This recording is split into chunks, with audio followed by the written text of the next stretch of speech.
me earlier they were screenshotting that one. Copiously. Yeah, a lot there. And I don't blame them. I definitely did for the scaled one where my team was on top. Fair enough. Beating Catalyst by 300. Loved it. All right. So, see a very quick rush out from green team there. Have a holding on those main point doors. Might see a more heavy defensive game here. See 3-man defense on every base. Currently. Way to start it. Yeah. Just that team looks like Firebird cracking into blue base early and getting two-shot denied by Runt. Runt going for his green blue base. Going for the piggyback and getting a very easy piggyback for Runt there. Taking a base with still infinite tag ratio is crazy. Just as you say that he's been tagged. That's the danger with a Runt. Pops up out of nowhere and gets you shots in. Yeah, if you're a last line against Runt, you've got to be on the ball knowing he's in the game because he will just come out of nowhere. Just checking on the teams here. It looks like Bones is sitting for Storm. Twinkle's one-shot denied by Cool Beans. It looks like Leopard sitting for Vikings. Yeah, and Trav for Olympus. Quite as well. You got the northern half, I've got the southern half. Yeah, we've sectioned off the country quite well there. Red seems to be trying to make an attack at green. Red base seems pretty quiet at the moment, not much happening there. Hope to potentially see them pushing out for some pack points a bit. Very possible. As I say that, a blue tries to sneak past that front door defender. Madcans going for his blue base and takes that cleanly. And could not come up in time. Madcan swooping in. A little bit of a hit to the tag ratio there, but you know, I think for Madcans it's more about volume than it's the tag ratio. Percentages don't matter. It's a team sport, remember? Team sport, exactly, yeah. Red team cracking into green base. He goes Twinkles. He takes it click that time. Making up for a shot of denial earlier while securing that green base there. See Storm reset their defense now. So every base but red base has gone down so far. So we'll see if a team makes a play on that now. As I say that, I see greens trying to run in there. So thank you, Ace. I'll be a little bit less relaxed and be close to the mic.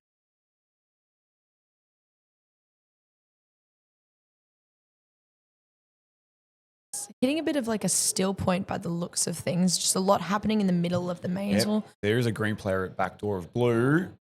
Have a look-see there.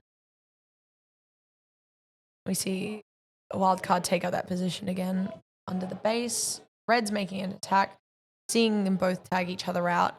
And now we'll potentially see someone fill there. Yep, looks like I got a player, maybe Messiah filling the base there. Bluely. Oh, Bluely, my mistake. Some action at the back door of Reds. Definitely. Some Reds red trying to make a push. Blue. Now he dives. Shot out. Good defense there. Good defense there from the blue team. Also it's shooting definitely a very interesting spot to be holding where wildcard just was. Out there by the door. Yeah. It can get you those pack points, but there's a good turn there from wildcard, sorry, but it can definitely make your susceptible to getting hit. A lot higher, especially from anyone sitting on that front door. Absolutely. It's a very aggressive hold as we see a non-player be denied access to blue base there by the Madcan's just getting shot out a lot by wildcard there. I'm just going to keep it on blue camera at the moment. Yeah, Apologies. blue camera at the moment seems to be the main action of the game. So very low hold there you see from wildcard, getting a high hold on that front door and then ducking, kind of lunging low for that backdoor shot, which is very sound. It's very right-handed. Oh, red team now. Red has cracked in, but green shooting them out. So a bit of action there with both teams, all three teams now at blue base. Blue holding the party is at blue. Party at blue. Blue hanging Messiah going off under blue base. Only one on his team active. Stonewalling both attacks. Just as we say that, there's a red player now in.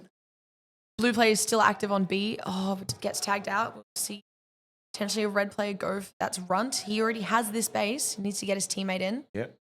Runt Teammate gets is tagged now out. in. I can't tell.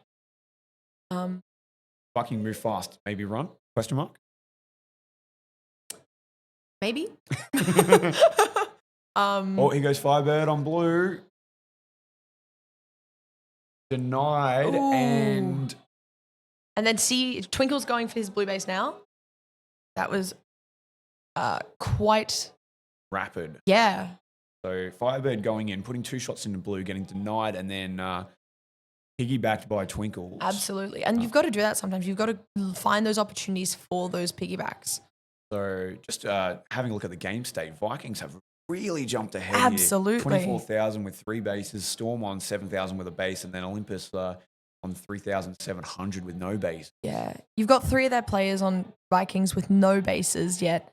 5K between them and 1 of them on an infinite tag ratio. So their defense is holding strong. Karen, shout out to Karen with the infinite tag ratio. He has not left that red V at all this game, and his base is under attack. God, I'm so sorry, Karen. Dart going for the first red base of the game. Sneaks it. Secures that cleanly. Well done, Dart. Also, the first Olympus. Indeed. We also see red in right now getting tagged. Sorry, Twinkle. Yeah, it looks like that's the shot there in green base, joined by, I'd imagine, Boss. Yeah. So they're kind of locking that out. Both of them watching front door, though. Hopefully someone's calling strategy. Back we'll see if it pays off for them. Raiders gained control back of their base, but being attacked by blue at the moment. See a bit of green. Oh, here goes green through back door. Here goes Mad Cans. Mad Can secures his red base. Just Mad Cans there, securing both of his bases. So it'll be interesting to see how Storm pivot from this. But the game might have already gotten out of hand for them unless they really start bringing them back on base. Absolutely. With Storm being Queensland team, they'll probably keep Mad Cans out as captain and generally that's what we do. Moss getting a warning. He goes Runt on green. Going for green base. You need to shoot the base, Runt. There we go, and he takes it cleanly. Meanwhile, Firebird exchanging. No, 2-shot denied because Wildcard's back in the base. No, was it red? Firebird. Oh, sorry. There's 2 Firebirds. So it looks like Firebird may have been a pack swap there with. So I'm guessing trying to get the hang of the scoreboard. So Moss has been turned into a negative. So the old Firebird pack has come back onto the scoreboard. Yeah. But I think the 2-shot denial carries over to both the icons on the screen. Potentially, yes. Meanwhile, Shock putting shots into blue base and takes it cleanly. So getting towards the 9-minute mark of this one, Vikings ahead by about 13,000 points. Storm has now a healthy 12K lead over Olympus in third. So this is playing out how it should on the rankings. But Storm, I think, probably a little bit disappointed they're not closer to Vikings. Definitely. Given their ambitions for the competition. Absolutely. I also think I think the other teams in the game have done some sort of strategy, have starved Storm a bit on pack points, and like other than Mad Cans and Shock, who have been on attack a fair bit, a lot of their team is lacking on pack points. The tag ratios is too bad. Yeah. Cyrex has got a healthy tag ratio. Firebird, at least on one of his packs, is over 100% tag ratio, but Mad Cans and Shock getting chewed up a little bit. And that might have been the Viking strategy. If you put a muzzle on Mad Cans, put a muzzle on Shock, kind of limits the firepower that the rest of Storm have available to them. Looking at Olympus. Oh, Cool Beans going for his red base.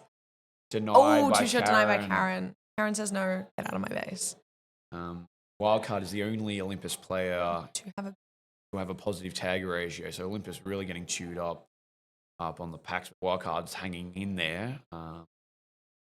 But if you look at the tag ratios from Viking, Runts on 244, Twinkles on 150, Jellyhawk 160, CV132, Karen's on 200. Like, they're absolutely smashing it on the packs, and it's reflected in the team score. Absolutely. Seems to be very quiet in the base. Lots of happening in that middle area, I think, with those sort of pack point duels just constantly. Yeah, I'm not too much still of a... haven't seen Moss hit the scoreboard again. Yeah, Moss after his term has kind of dropped off because the face of the he's earth. holding that last line spot. Wildcard going for his red base, and he destroys that, getting Olympus their second base of the game. In the last minute and a half, if we see Olympus either maybe not dump, but like send out a more aggressive attack, we might see them overtake Storm. You could do potentially if they get enough bases. Like, theoretically, at this point in time, hypothetically, they could get enough bases. They could, but it's unlikely as we see Storm now in the Olympus base. See how they go. No, they've already been shot out. Who goes red now? Vikings are now in blue base. If Vikings get this base, that locks Storm out of this base for the next 20-ish seconds. 29 seconds, yeah. And puts Olympus in a slightly Vikings better have position. locked this down. They have. They want this base, I think. Or they just want to lock Storm out. Or they're locking Storm out. They're playing that part of the game. We do see, I think there's some green players on that front door of blue potentially. Green definitely wants this base. Green definitely wants this base. Yeah, on the back door there. There are blue players still trying to get back in, so they haven't dumped. They're just getting locked out at the moment by the Vikings. Which, honestly, at this point, let them, I would say. I understand still wanting to go for, like, get your base, but at this point, you don't want that to happen with Storm. And just as we say that, blue has regained control of their base as we get in the final 10 seconds here. But this one's a wrap. This one's done with. Vikings, a very comfortable victory there by about 20,000 points. Very comfortable indeed. So well played there to Vikings. Ooh. Summary board here showing us with Runt with a 262% tag ratio. And I'm sure that's not the highest of him from the competition. Probably not. Just as we gave Taipan wraps for a 15K game, Runt with 16.5. Oh my God, I didn't even see that. Yeah, right. Nearly half of Vikings score. As expected. So everyone who has run fantasy will cheat. I think a lot of people. He's an expensive fantasy. Expensive, but I might be worth it. Definitely saw a couple of teams with like Runt, Twinkles, a third player, and then just nothing because you can't afford anyone else. Can't afford anybody else. He's like nearly 2 million or something. Ooh. I didn't look. I didn't even think to put on my team. I'm like, I don't want to spend that much money on. They're 30 teams have Runt on their fantasy. Sounds about right. Apparently. Thank you, stats. So, Storm, I think despite getting the 4 points for second place there, I think they'll be a bit disappointed they weren't anywhere remotely close to the Vikings. But this early in the comp, it's one of those things like, okay. Live and learn. We didn't get third. We'll take the 4 points and we'll move on, hopefully learning something. Absolutely. Olympus going into that game, they really didn't have anything to lose. The seedings, they were, very heavily predicted third for that one. Could try a different strat. And hey, they came pretty close to Storm. Like in the grand scheme of things, their score was quite close to Storm, and I think they should be happy with that. 2 clean bases. They're right in there with Storm. Absolutely.